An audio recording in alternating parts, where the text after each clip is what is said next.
Sebelumnya saya memohon maaf karena pada siang hari ini saya mengganggu waktu kita semua yang seharusnya sudah jam pulang, sudah seharusnya di rumah memasak untuk keluarga, tapi saya meminta waktu sejam ke depan untuk saya mempresentasikan pelimbasan budaya positif. Tapi sebelumnya, karena pada jam-jam seperti ini biasanya kita mengantuk. Nah, untuk menghilangkan rasa ngantuk, mari kita ice breathing dulu. Ya.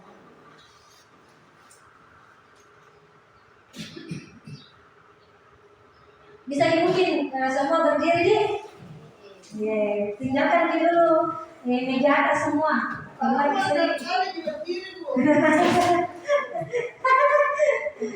Oke, siap. 1, 2, 3.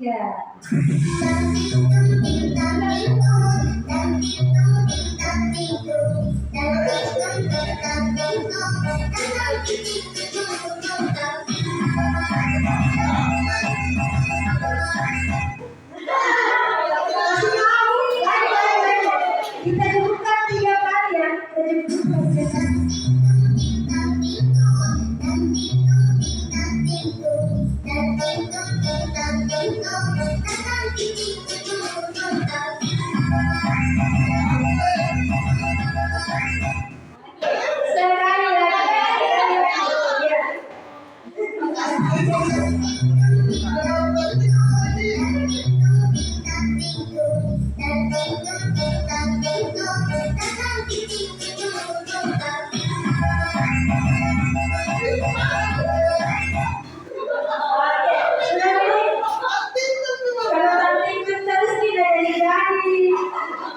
Pelimbasan nanti setidaknya rasa ngantuk sudah hilang.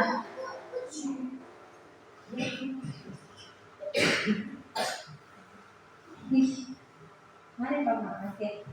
Nah, baiklah saya lanjutkan materi pada siang hari ini, yaitu pelimbasan budaya positif, yaitu restitusi, 5 posisi kontrol dan restitusi segitiga restitusian.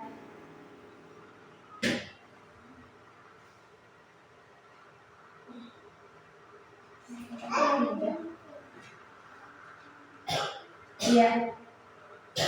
Apa itu restitusi?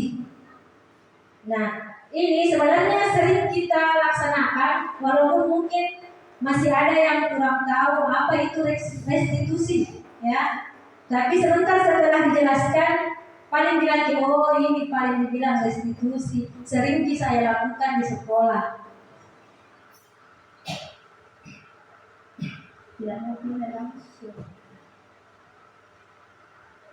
Ketika murid Anda melakukan kesalahan, tindakan mana yang akan Anda lakukan? Yang pertama, apakah kita menunjukkan kesalahannya? Kemudian yang kedua, mengatakan kamu seharusnya tahu bagaimana kamu seharusnya bertindak. Yang ketiga, mengingatkan murid Anda akan kesalahannya yang sama di waktu sebelumnya. Yang keempat, mengkritik dan mendiamkannya. Yang kelima, bertanya padanya, kenapa kamu melakukan sesuatu yang seharusnya tidak kamu lakukan? Yang mana kira-kira? Yang terakhir, bertanya padanya, kenapa kamu melakukan sesuatu yang seharusnya tidak kamu lakukan? Coba kita lihat. Nah, ini. Jika Anda melakukan tindakan-tindakan tadi, maka Anda akan membuat murid Anda merasa menjadi anak yang gagal.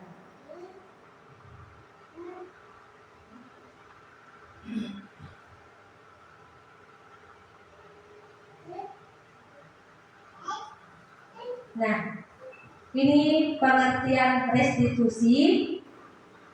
Restitusi adalah proses menciptakan kondisi bagi murid untuk memperbaiki kesalahan mereka, sehingga mereka bisa kembali pada kelompok mereka dengan karakter yang lebih kuat.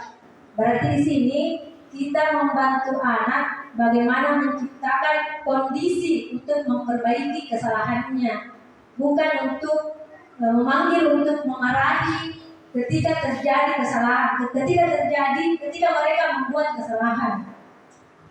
Restitusi juga adalah proses kolaboratif yang mengajarkan murid untuk mencari solusi untuk masalah dan membuat murid berpikir tentang orang seperti apa yang mereka inginkan dan bagaimana mereka harus memperlakukan orang lain. Jadi di sini kita melakukan kolaborasi dengan siswa, bagaimana memecahkan masalahnya, membantu murid untuk berpikir kritis bagaimana memecahkan masalah. Kemudian selanjutnya ciri-ciri restitusi. Yang pertama, restitusi bukan untuk menebus kesalahan, namun untuk belajar dari kesalahan. Restitusi memperbaiki hubungan, artinya memperbaiki hubungan antara siswa yang tadi yang bermasalah, ya. Selanjutnya restitusi adalah tawaran, bukan paksaan.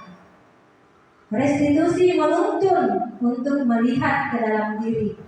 Restitusi mencari kebutuhan dasar yang mendasari tindakan. Restitusi diri adalah cara yang paling baik.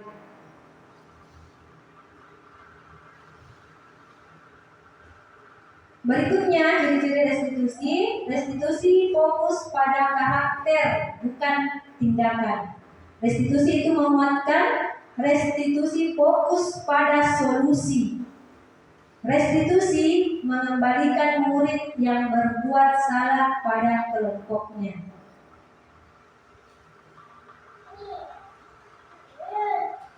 Nah, di sini ada 5 posisi kontrol yang merupakan sebuah program positif yang berpusat kepada murid.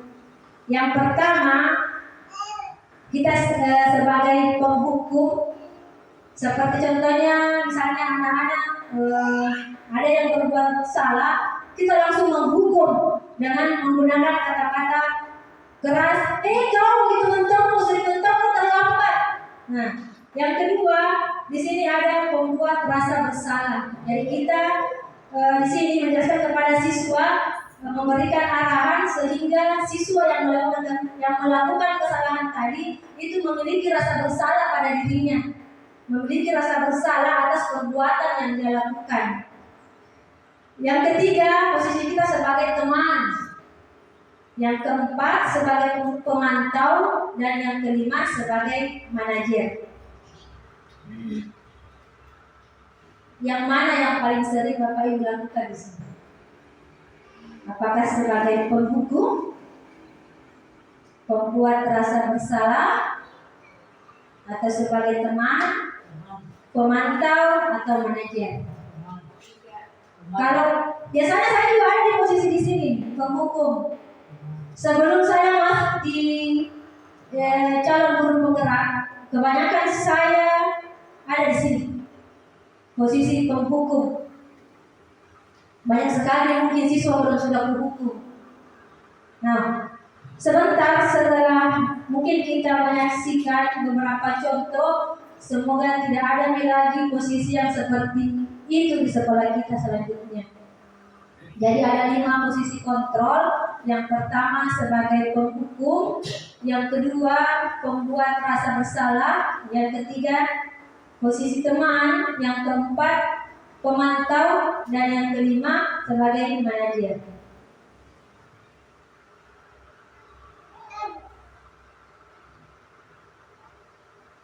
Nah, di sini ada contoh video guru sebagai posisi penghukum. Bisa kita saksikan bersama.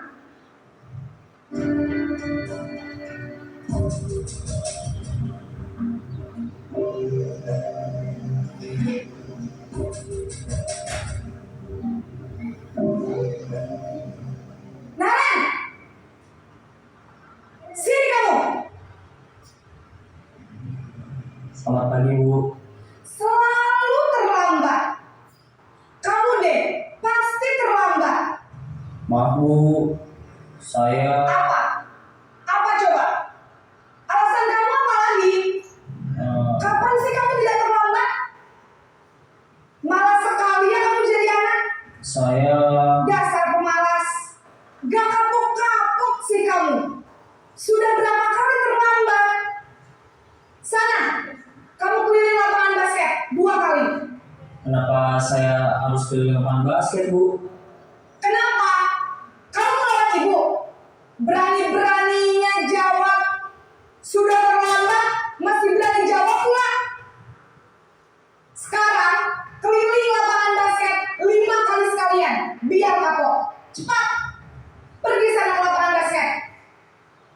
Nah, ini adalah contoh posisi guru sebagai penghukum, di mana ada anak-anak yang terlambat tanpa mendengarkan alasan mengapa anak tersebut terlambat tiba di sekolah, langsung menghukum. Tapi alhamdulillah di sekolah kita sudah tidak seperti itu lagi ya, Bapak Ibu. Karena pada saat upacara misalnya ada yang terlambat, kita sudah tidak di posisi penghukum lagi. Nah, pada posisi guru sebagai penghukum, seorang penghukum bisa menggunakan hukuman fisik maupun verbal. Orang-orang yang menjalankan posisi penghukum senantiasa mengatakan bahwa sekolah memerlukan sistem atau alat yang dapat lebih menekan murid-murid lebih dalam lagi. Yang kedua, guru-guru yang menerapkan posisi penghukum akan berkata, ini agak kasar kita ini suaranya, agak besar nada suaranya. Patuhi aturan saya atau awas. Awas Ki, sebentar kalau tidak selesai tugasnya keluar main Ki. Nah itu sudah termasuk contoh penghukum. Kamu selalu saja salah. Selalu, pasti selalu yang terakhir selesai. Guru seperti ini senantiasa percaya hanya ada satu cara agar pembelajaran bisa berhasil.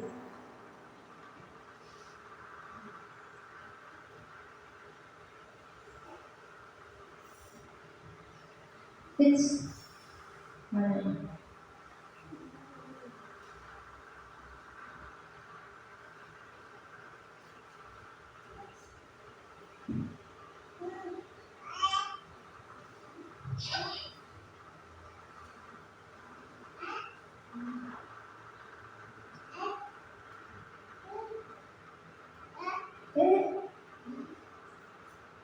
Kalau tidak mau bergeser-geser.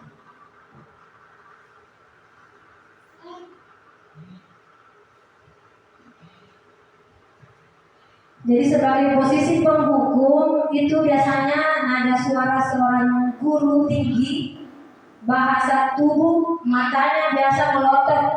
Biasa disebut melotot di mata tak? Tidak, jadi kalau di sini tidak ada sih, mungkin ada di luar sana atau di tempat lain. Kemudian jari menunjuk-nunjuk dan menghardik. Jadi dia menunjuk-nunjuk siswa tersebut, sudah dipelototi mata, ditunjuk-tunjuk topi pole, pasti balik situ siswa yang lihat ki. Nah sebentar bila suruh kasih kempes di bawah motor tak. Nah selanjutnya terlambat lagi, pasti terlambat lagi, selalu datang terlambat. Kapan bisa datang tepat waktu? Nah di sini tanyakan kepada diri kita, bagaimana perasaan murid bila guru berbicara seperti itu. Ya, pada saat muridnya datang terlambat. Tapi di sini saya rasa tidak ada yang selalu seperti itu ya. Kalau datang terlambat murid biasanya dibicarakan secara baik-baik, tidak ada lagi yang menggunakan posisi penghukum seperti ini. Nah, hasilnya kemungkinan murid marah dan mendendam atau bersifat agresif. Bisa jadi sesudah kembali duduk, murid tersebut akan mencoret-coret bukunya atau meja tulisnya. Lebih buruk lagi sepulang sekolah, nah ini saya bilang tadi, murid melihat motor atau mobil bapak ibu guru akan menggores kendaraan tersebut dengan paku. Karena jengkel nih sama gurunya, sudah dimarah-marahi di depan teman-temannya, sudah ditunjuk-tunjuki lagi. Nah, pasti anak tersebut akan merasa dendam, akan merasakan marah yang luar biasa terhadap gurunya. Jadi berhenti menjadi posisi penghukum. Karena benci siswa tak kalau di posisi ini tuh.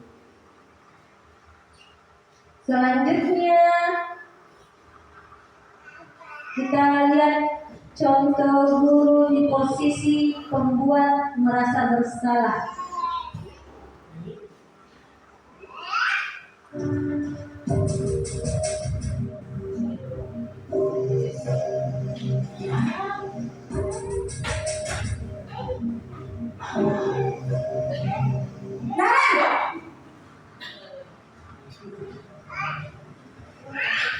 Selamat pagi, Bu.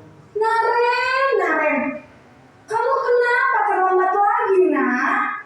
Ya Tuhan, Naren, kamu senang ya bikin ibu susah ya? Kalau kamu terlambat lagi, nanti ibu yang ditegur bapak kepala sekolah, nak. Disangka ibu tidak bisa membina kamu. Duh, gimana ini? Maaf, Bu. Duh, Gusti Naren, kamu suka ya kalau ibu tegur bapak kepala sekolah? Terus, sekarang ibu harus tulis apa ini di buku absen? Ini kamu sudah sering terlambat loh. Ibu harus apa coba? Maaf, Bu. Maaf sekali. Ya sudah, lain kali jangan bikin ibu susah lagi ya nak ya. Ibu tidak akan kuat lagi kalau kamu gini terus. Bisa jantungan kalau ibu tegur bapak kepala sekolah. Sana cepat ke kelas. Maaf ya, Bu. Maaf sekali. Ya, ini contoh dari posisi guru pembuat merasa bersalah.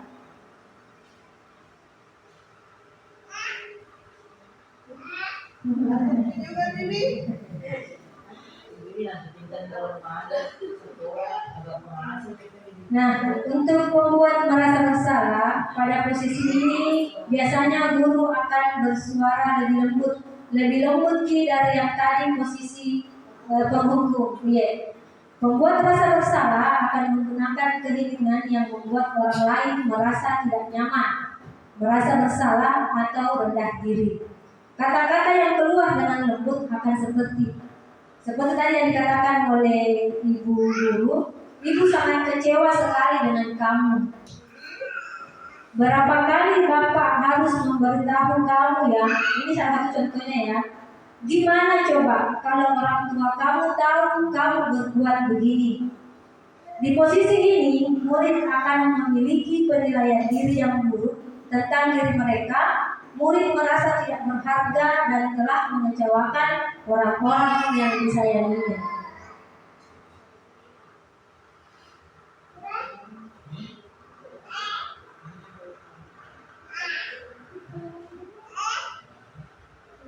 Nah, pembuat merasa bersalah itu nada suara mengelas, halus dan sedih. Bahasa tubuh merapat pada anak, kemudian lesu. Contohnya, Adi, kamu ini bagaimana ya? Kamu sudah berjanji dengan ibu tidak akan terlambat lagi. Kamu kenapa ya senang sekali mengecewakan ibu? Ibu benar-benar kecewa sekali. Nah, bagaimana perasaan murid bila ditegur seperti ini? Pasti bedalah perasaannya dengan seperti tadi di posisi penghukum. Insya Allah hasilnya murid akan merasa bersalah telah mengecewakan ibu atau bapak gurunya. Murid akan merasa menjadi orang yang gagal dan tidak sanggup membahagiakan orang lain. Kadangkala sikap seperti ini lebih berbahaya dari sikap penghukum karena emosi akan tertanam rapat di dalam murid menahan perasaan. Tidak seperti murid dengan guru penghukum, di mana murid bisa menumpahkan amarahnya walaupun dengan cara negatif. Murid tertekan seperti inilah yang tiba-tiba bisa meletus amarahnya dan bisa menyakiti diri sendiri atau orang lain. Selanjutnya, ini salah satu contoh video guru sebagai posisi teman.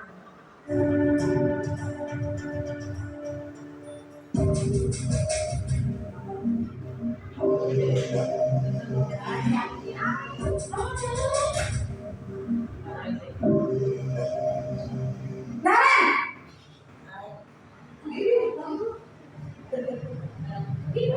Selamat pagi Bu. Wah, sudah jam berapa ini nak? Terlambat lagi ya sayang. Iya Bu, habis ibu saya rumah bangunkan saya Bu. Kamu malah menyalahkan ibu kamu. Kamu bukannya anak yang larinya paling kencang. Kok terlambat sih? Iya Bu, saya memang terlambat bangun tadi. Jadi biarpun saya lari kencang, tetap gak kejar Bu. Ya sudah sana. Nanti lain kali larinya lebih kencang lagi ya. Biar gak terlambat lagi. Bikin senang ibu. Demi ibu. Bisa kan? Bisa lah Bu.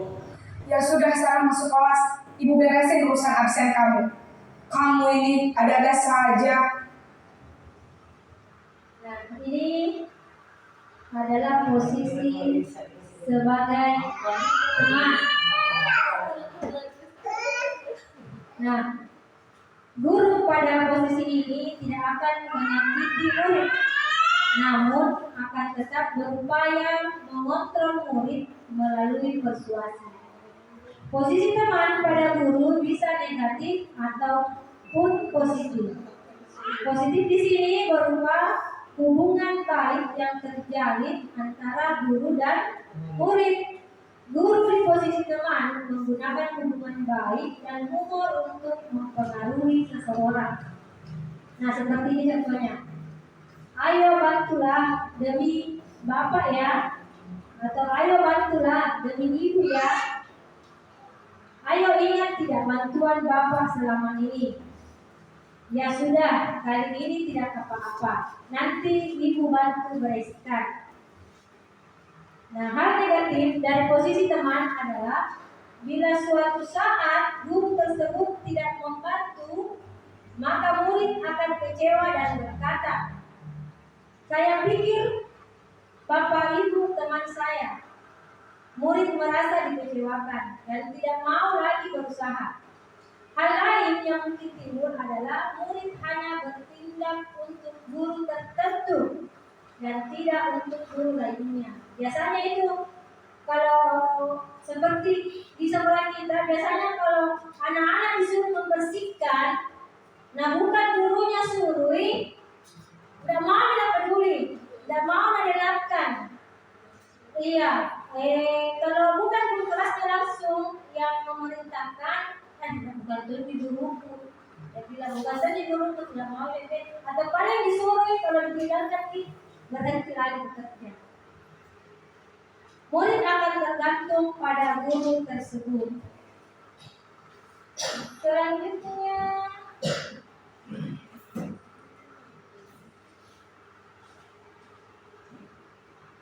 nah biasanya pada posisi guru sebagai teman itu nada suaranya ramah, seperti kalau kita punya teman yang baik.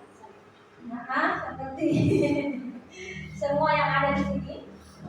Itu nada suara ramah, akrab, dan bercanda. Bahasa tubuhnya merapat pada murid, mata dan tersenyum di nampak. Contohnya, adik, ayolah, bagaimana sih kamu? Kemarin kamu sudah janji ke Bapak bukan? Kenapa terlambat lagi? Sambil tertawa ringan. Ya sudah, tidak apa-apa. Duduk dulu sana, nanti Pak Guru bantu.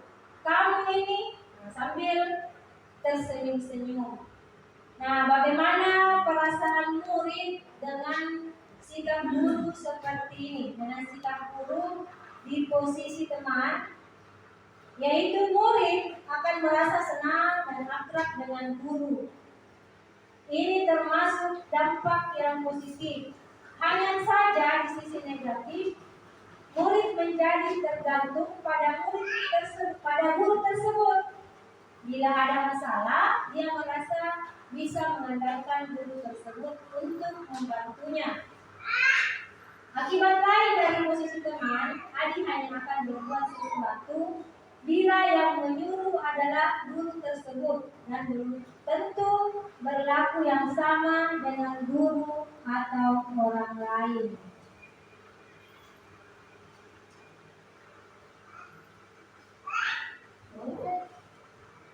Selanjutnya contoh video posisi pemantau.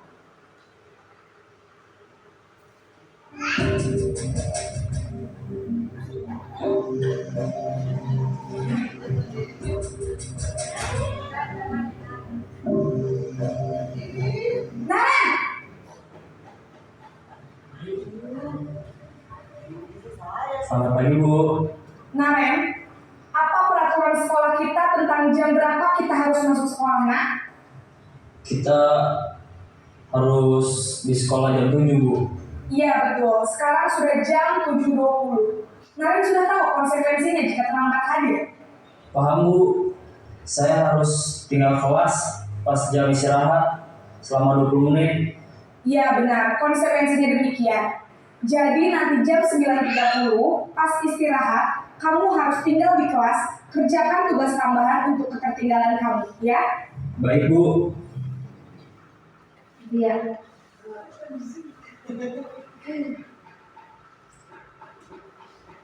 pada posisi pemantau berarti mengawasi.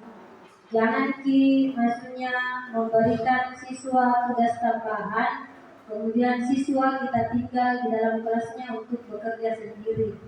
Nanti seperti ini sebentar. Memantau berarti mengawasi. Pada saat kita mengawasi, kita bertanggung jawab atas perilaku orang-orang yang kita awasi.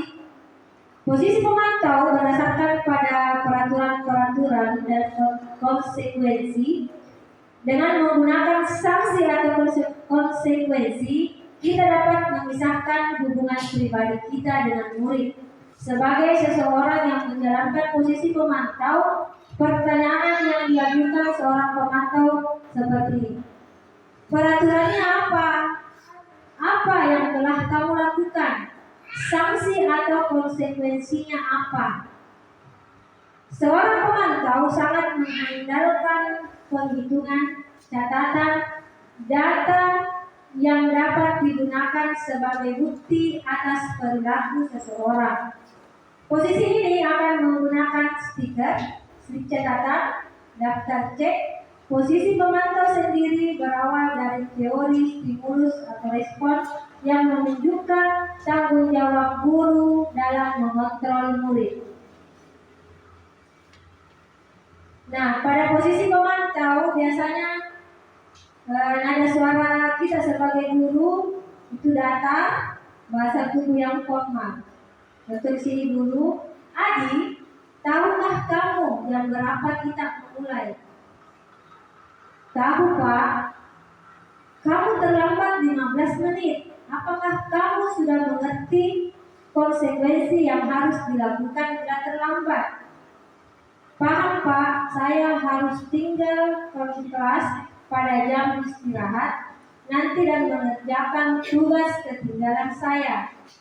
Ya benar, nanti pada saat jam istirahat kamu harus tinggal di kelas untuk menyelesaikan tugas yang tertinggal tadi. Saya tunggu. Nah, bagaimana perasaan murid jika diperlakukan seperti ini? Murid akan memahami konsekuensi yang harus dijalankan karena telah melanggar salah satu peraturan sekolah. Guru tidak menunjukkan suatu emosi yang berlebihan, menjadi marah atau membuat merasa berbuat salah. Murid tetap dibuat tidak nyaman, yaitu dengan harus tinggal di kelas pada waktu jam istirahat dan mengerjakan tugas. Guru tetap harus memantau murid pada saat mengerjakan tugas di jam istirahat karena murid tidak bisa ditinggal seorang diri. Nah, selanjutnya mungkin yang posisi yang terakhir, posisi manajer.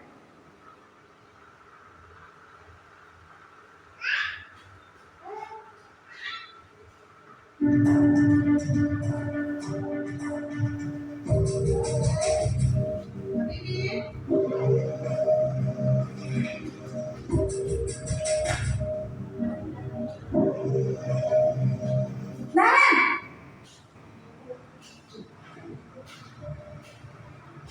Selamat pagi Bu. selamat pagi Naren. Maaf Bu, saya terlambat. Iya, sekolah masuknya jam 7, sekarang sudah jam 7.20. Jadi sekarang bagaimana ini Naren? Maaf Bu, saya lupa start alarm saya semalam. Baiklah, menurut kamu, keyakinan sekolah yang mana yang perlu kamu tingkatkan?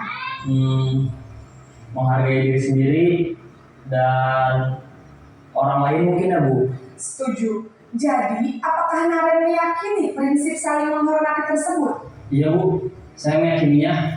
Apakah Naren bersedia memperbaiki masalah keterlambatan ini? Bersedia Bu. Bagaimana kamu akan perbaiki masalah keterlambatan ini? Saya akan coba untuk tidak lupa menyetel alarm saya Bu. Baik, kalau Naren lupa menyetel alarm di rumah, ada orang yang kira-kira bisa bantu mengingatkan tidak? Ada Bu, kakak saya, Kak Emma. Ada lagi selain Kak Emma? Selain Kak Emma, ada ibu saya. Baik,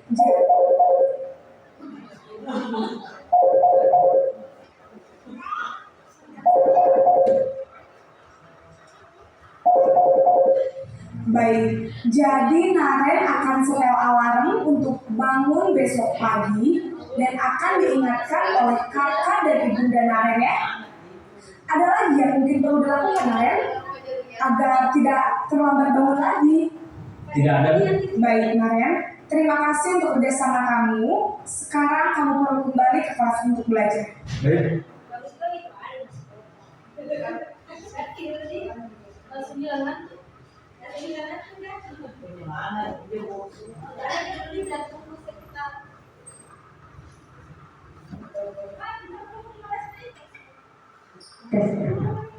Selanjutnya contoh guru sebagai posisi manajer.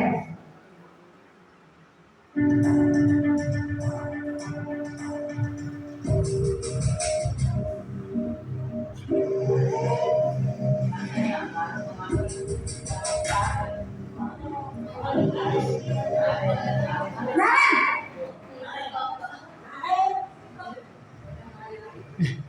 Selamat pagi Bu. selamat pagi Naren.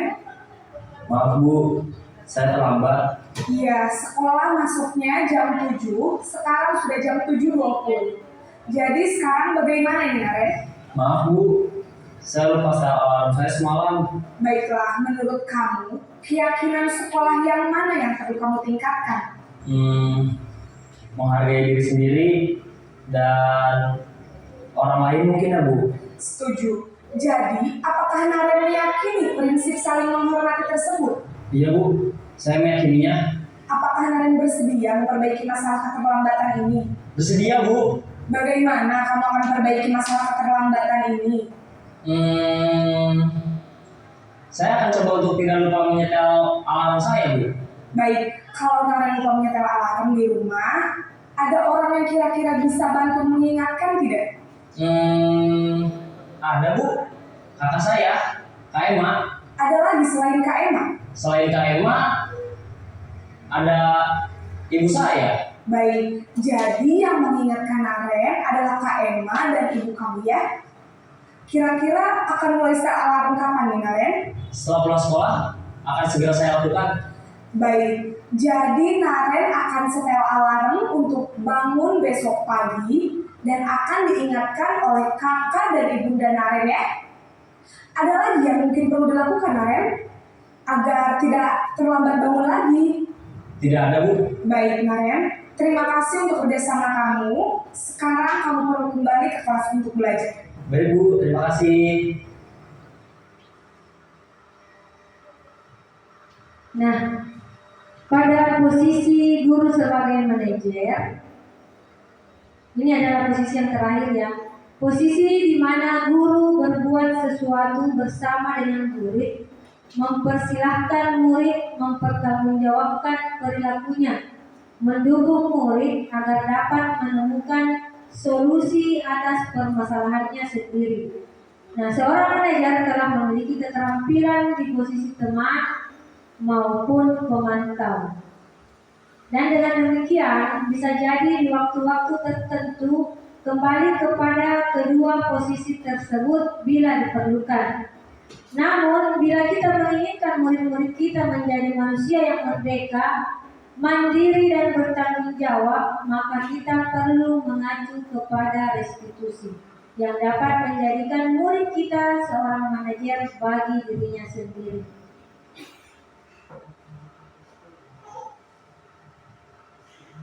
Di posisi manajer, murid diajak untuk menganalisis kebutuhan dirinya maupun kebutuhan orang lain. Di sini penekanan bukan pada kemampuan membuat konsekuensi, namun dapat berkolaborasi dengan murid bagaimana memperbaiki kesalahan yang ada. Seorang manajer akan berkata, apa yang kita yakini. Nah, ini kembali ke keyakinan kelas yang sama-sama kita buat dengan siswa kita di kelas. Apakah kamu meyakininya? Jika kamu meyakininya, apakah kamu bersedia memperbaikinya? Jika kamu memperbaiki ini, hal ini menunjukkan apa tentang dirimu? Apa rencana kamu untuk memperbaiki hal ini?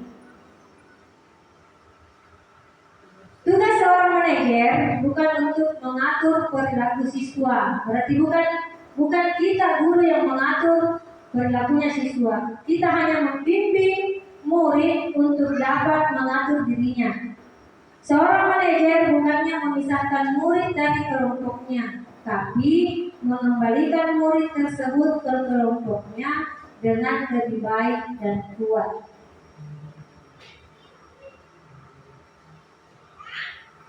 Nah, di sini ada pertanyaan, mungkin bisa dibaca dulu, kemudian kita jawab bersama di posisi mana dia letaknya.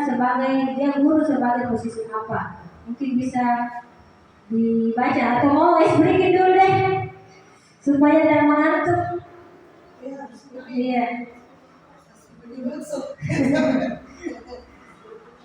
Iya, coba berdiri lagi semua. Kita ice breaking supaya bisa dihafal ice breakingnya.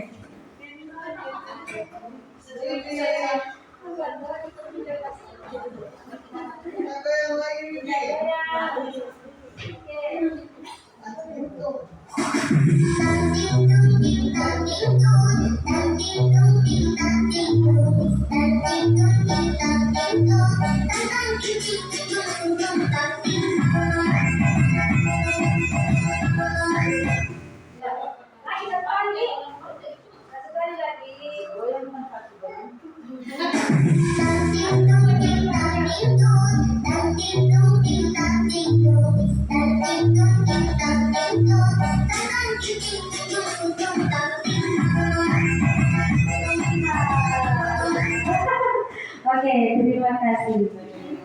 Kita kembali ke ini tentara goyangannya, goyangan lapar. karena sudah masuk jam makan siang. Ya, sedikit lagi Bapak Ibu, bisa dibaca? Empat kali terus masih besar ke sini. Tunggu.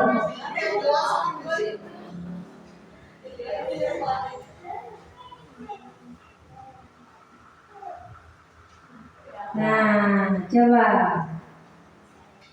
Sini siapa yang mengatakan jelasnya guru, tapi posisinya dia letaknya di posisi mana? Ada tadi beberapa posisi kontrol, silahkan dipilih posisi kontrol yang mana yang cocok. Nah, coba dibaca dulu, kemudian kita jawab sama-sama atau satu-satu? Sama-sama nih. Yang salah jawabannya?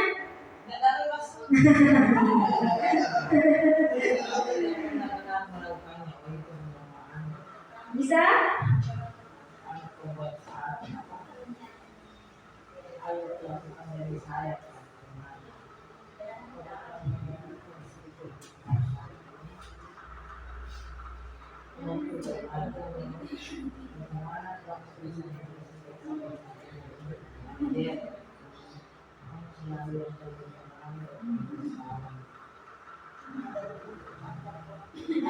Iya. Jadi pertanyaan pertama, saya kecewa sekali dengan kamu. Ini posisi guru sebagai apa? Posisi apa? Kenapa satu orang yang menjawab? Iya, posisi guru membuat merasa bersalah. Soal yang kedua, kamu tidak pernah benar melakukannya. Apa yang pertama? Posisi kontrol apa? Iya, betul sekali. Posisi guru posisi sebagai penghubung. Ayolah. Nah, ayolah. Berarti di sini guru posisinya sebagai teman. Ayolah, lakukan demi saya ya. Nah, selanjutnya, apakah kamu mau mendapatkan stiker bintang hari ini? Apakah manajer mendapatkan stiker bintang? Berarti posisi sebagai apa? Pemantau. Bagaimana kamu bisa menyelesaikan? Apa bukan mendapatkan stiker bintang nanti? Mau dikasih bintang? Pemantau. Pemantau? Ada yang lain? Apakah kamu mau mendapatkan stiker bintang hari ini? Dia dengan pemantau. bertindak posisi sebagai apa? Mau kasih bintang, stiker bintang sebagai pemantau atau posisi sebagai teman? Iya. Kenapa dari dikasih jawaban? Dia posisi sebagai teman. Nah, selanjutnya, bagaimana kamu bisa menyelesaikan masalah hari ini? Nah, posisi sebagai iya, betul sekali. Posisi sebagai manajer. Kamu selalu yang paling terakhir. Iya, betul. Iya, betul sekali. Kamu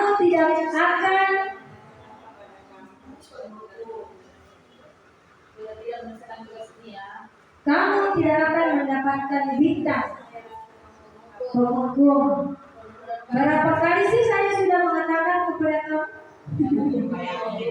Apa lagi tuh?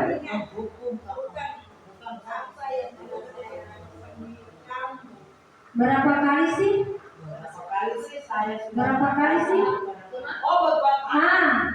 Ya, berbuat merasa bersalah. Ingat bukan apa yang telah saya lakukan. Teman itu karena dia mengingatkan kok. Ingat bukan? Teman. Dia posisi guru sebagai Teman itu. Teman. Gurunya yang mengusaha bantuannya. Ingat bukan apa yang saya dia teman. Oke. Selanjutnya, kamu tidak akan pernah berhasil dalam kehidupan ini. Yang terakhir, apa rencanamu untuk menyelesaikan ini? Berarti dia posisi guru sebagai manajer. Ya, betul sekali. Berarti semua jawabannya. Nah, oke,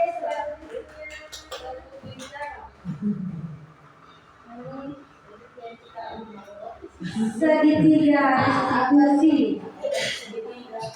Nah, di sini sebentar saya akan menampilkan dua buah video yang kurang lebih 2 minggu kemarin saya buat di sekolah menangani kasus dengan menggunakan segitiga restitusi. Yang pertama ada menstabilkan identitas, kemudian menanyakan keyakinan. Keyakinan itu sama dengan kesepakatan kelas yang kita buat di kelas tak bersama siswa. Kemudian validasi tindakan yang salah.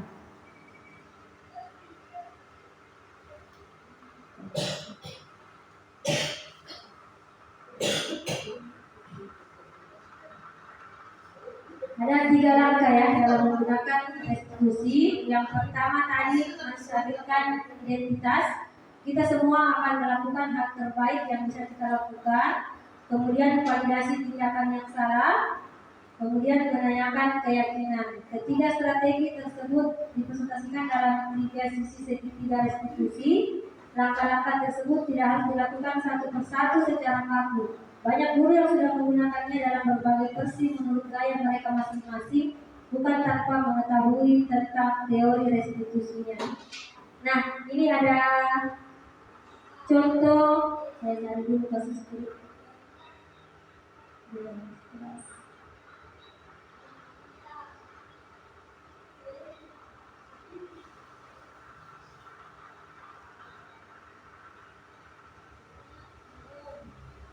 Nah, ini ada contoh kasus yang saya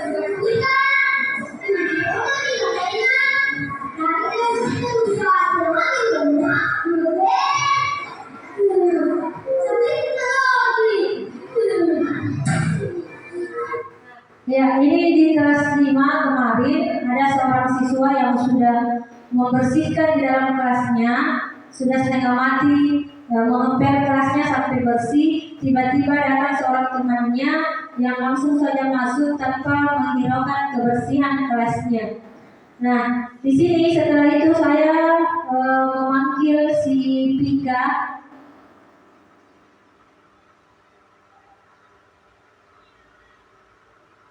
Pika tadi mendengar dari komunitasnya, katanya kita habis bertengkar dengan temannya Pika. Iya Bu, karena saya kesal. Kenapa kesal Pika? Tadi kan saya sama-sama bersih di dalam kelas. Sama foto sehingga katanya sudah bersih, mau foto Bu. Oh begitu, jawabannya lah. Kita marah. Kalau ibu ada di posisi dengan kita, pasti melakukan kita hal yang sama. Lalu apa yang nanti kita lakukan kepada Pika? Saya marah-marah Bu.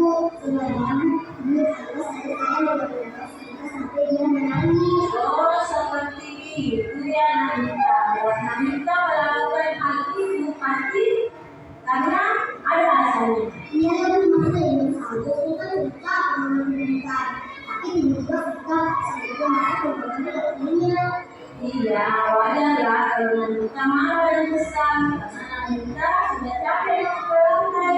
Ibu sangat menghargai tindakan Anita. Nah, karena tidak melakukan kekerasan dengan cara memukul. Nah, sekarang coba Anita pikirkan. Tindakan Anita marah sambil mengolok-olok Anita tadi, apakah sudah sesuai dengan kesepakatan atau keyakinan tidak? Tidak, Bu. Nah, tidak. Nah, terus menurut Anita, keyakinan keras apa yang sudah dilakukan? Iya, betul. Menurut Anita, saling menghormati antar teman itu penting atau tidak? Pentingnya baik. Kalau menurut nasib pemimpin, jadi dengan apa yang harus Anita lakukan pada saat Anita marah-marah? Nah, Anita bersedia memperbaiki rekornya? Nah, apa yang akan Anita lakukan untuk memperbaiki masalah ini?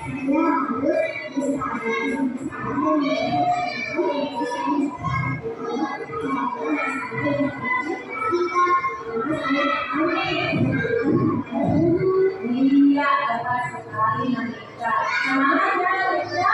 Sekarang silakan kembali ke kelasnya. Nah, ini salah satu contoh menangani tugas dengan menggunakan segitiga restitusi. Di mana kita lihat di sini seorang guru tidak memarahi siswanya, tapi membantu mencari solusi yang tepat untuk menyelesaikan masalahnya, sehingga siswa sendiri yang menemukan solusinya, bukan dari kita sebagai seorang guru. Nah, setelah ini ada ungkapan perasaan dari si Mifta tadi.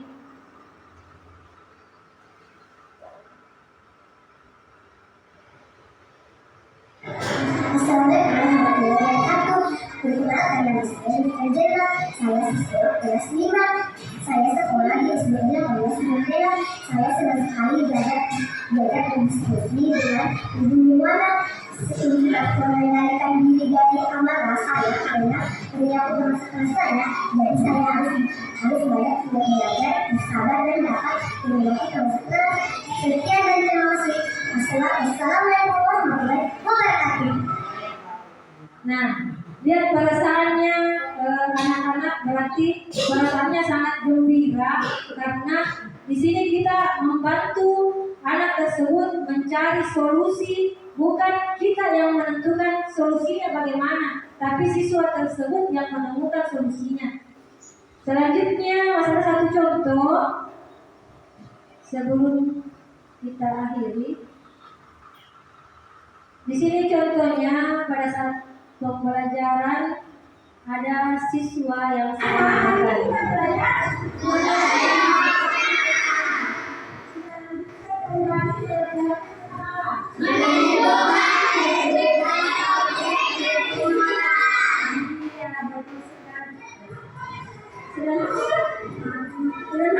makanya disimpan dulu ya. Ya, nanti sebentar kita makan udah siap. Kita lihat di rumah. Nah, di sini ada seorang siswa yang sementara dalam proses pembelajaran dia makan dalam kelas. Jadi kita sebagai seorang guru jangan langsung dimarahi siswa tersebut, jangan langsung ditegur. Kita biarkan dulu mengikuti pelajaran. Setelah pelajaran selesai, barulah kita panggil anak tersebut untuk menyampaikan apa kesalahannya. Dan kemudian siswa tersebut sebentar yang menemukan solusinya.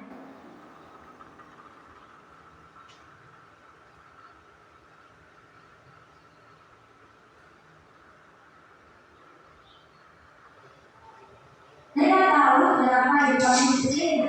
Tahu karena saya makan pada saat Nah, menurut Nadia, makan sebentar belajar apakah itu perbuatan baik atau salah? Ya, ibu tahu kalau makan itu suatu kebutuhan kita, dan ibu juga tahu kalau kita lapar kita harus makan, tapi kita harus tahu kapan waktunya makan. Nah, mungkin Nadia punya alasan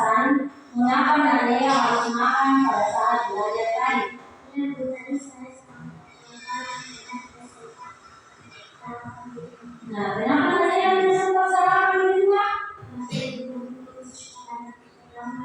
Oh begitu, jadi sudah betul apa yang dilakukan anak bahwa dari dulu ke sekolah karena tidak ingin terlambat. Nah, di sini ibu mempertanyakan kepada Nadira, apakah Nadira masih ingat tentang kesepakatan keinginan kelas kita?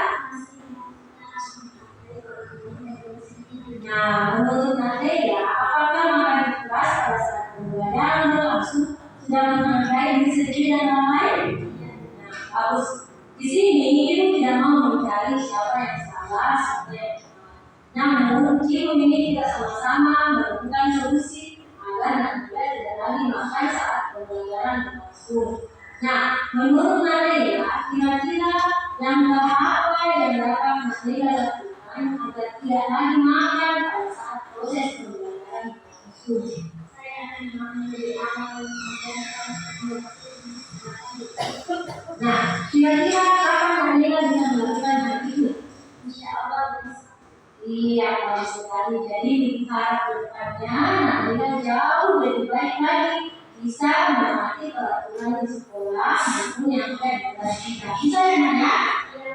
Iya. Terima kasih ya, Nak. Silakan kembali ke kelasnya. Iya. Jadi penanganan kasusnya sama dengan menggunakan segitiga restitusi. Ini perasaannya Nela.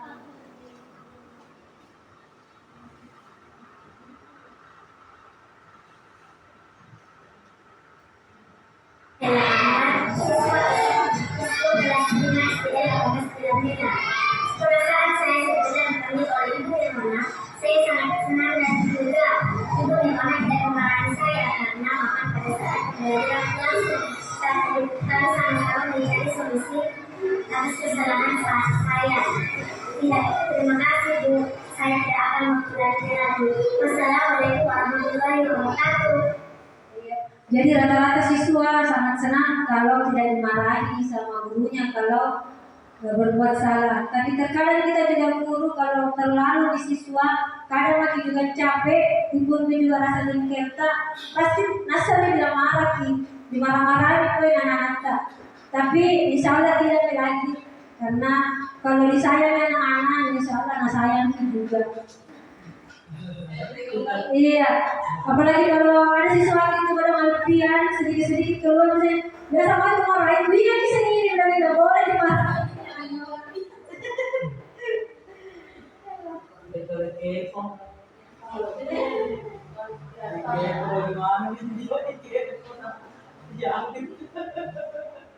Terima kasih. Selesai. Iya, mungkin sampai di sini presentasi hari ini. Semoga apa yang saya sampaikan hari ini bisa dilaksanakan dalam kehidupan keseharian kita, bisa dilaksanakan di kelas masing-masing. Sekali lagi saya mengucapkan banyak terima kasih atas waktunya. Wabillahi taufiq wal hidayah. Assalamualaikum warahmatullahi wabarakatuh.